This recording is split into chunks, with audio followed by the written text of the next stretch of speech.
my YouTube channel. It's me, Coach Ellen, and I help aspiring virtual assistants to reach their goal and full potential with faith and passion. And if you are on Facebook Live, this is a pre-recorded training video. Actually, this is a quick training, and I will give you practical tips on how to master search engine, 5 essential tips for thriving as a virtual assistant. Let's start.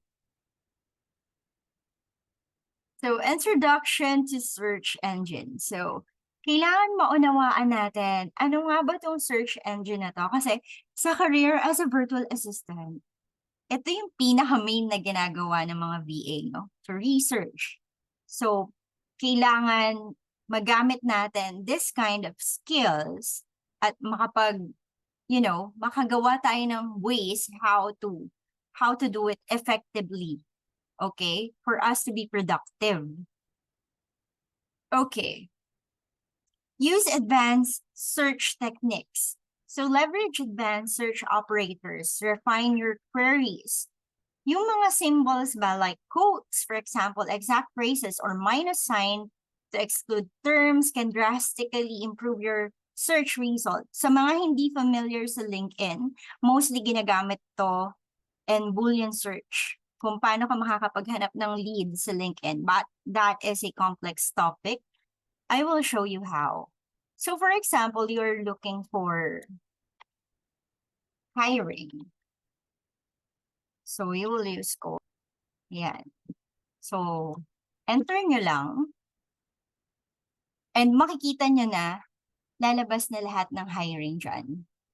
Job hiring now, virtual assistant hiring, job hiring Philippines. So lahat yan makikita nyo nandito. Ayan. So ganun lang kadali. Work from home. But once we research work from home, ano yung lalabas? Oops. See? Work from home job Philippines. Lahat ng kailangan nyo, Virtual made this here. So most of my tutorial.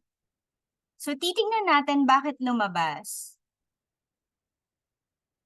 Because of my hashtag. So keywords, hashtag, ganyan ka-importante.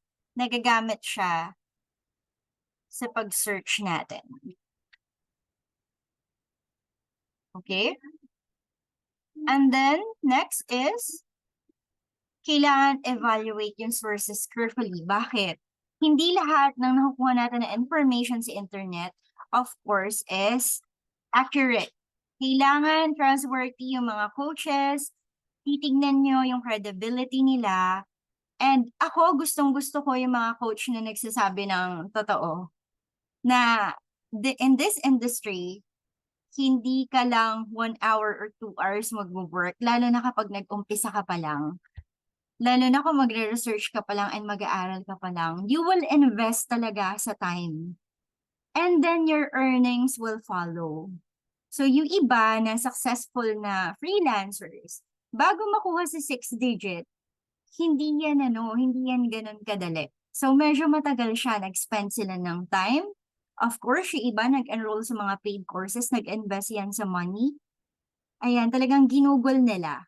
And ang virtual assistant career or ang freelancing career is not for all talaga. Hindi talaga yan para sa lahat.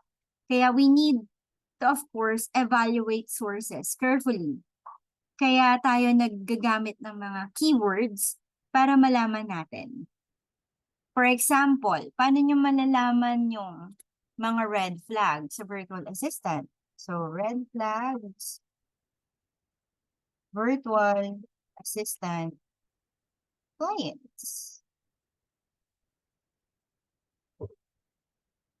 So, see, hindi ko na masyadong pinaka-specific or inayos yung pag-type ko ng research ko, pero lumabas pa rin siya. Yan. So, hindi lahat ng client online is totoong client. May mga scammers din. Okay? So, be careful about that. See kung paano gumagana yung search engine, no? And then the next one is, ayan, tama to, website reliability. Lahat yan i-check nyo. If ever bago kayo mag-enroll sa isang course, i-check nyo yung website niya, i-check nyo yung Facebook niya, check nyo yung LinkedIn account niya. Parang ginagawa ng mga HR sa corpo. But ito kasi, all online. So, check nyo na lahat yan. Organize your findings. Ayan. As a virtual assistant, kailangan organize tayo. Kasi we are doing project management. For example, nag-research kayo. Dapat alam nyo kung saan nyo hahanapin yung mga files nyo.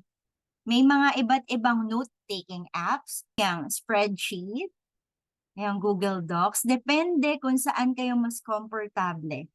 Ako, din tayo sa old school. Ayan. Gumagamit ako I have a lot of sticky notes here. Ayan. Old school. Bakit ako old school? Kasi gusto ko, nakikita ko siya araw-araw. Pero definitely, I use a spreadsheet or Google Docs to take notes. If, for example, magta-travel ako so that I can work anywhere. Paano naman if, or maybe a notebook so that I can bring it with me? Kasi if we are using only sticky notes, hindi mo siya madadala. Alam naman, tanggalin pa natin lahat ng stickers dito, tapos tsaka natin dadalhin when we travel. So, ayun, depende kung ano yung preference nyo. Ang importante is kayo. Kasi kayo yung mag-work with client, kayo yung magmamanage ng project nyo, kayo yung magmamanage ng time nyo. So, tama yan. It will enhance your overall workflow. So, ayan, that's it for me. Very short tutorial, but I hope na nakatulong tayo, and see you on the next video for more tips about virtual assistants. God bless.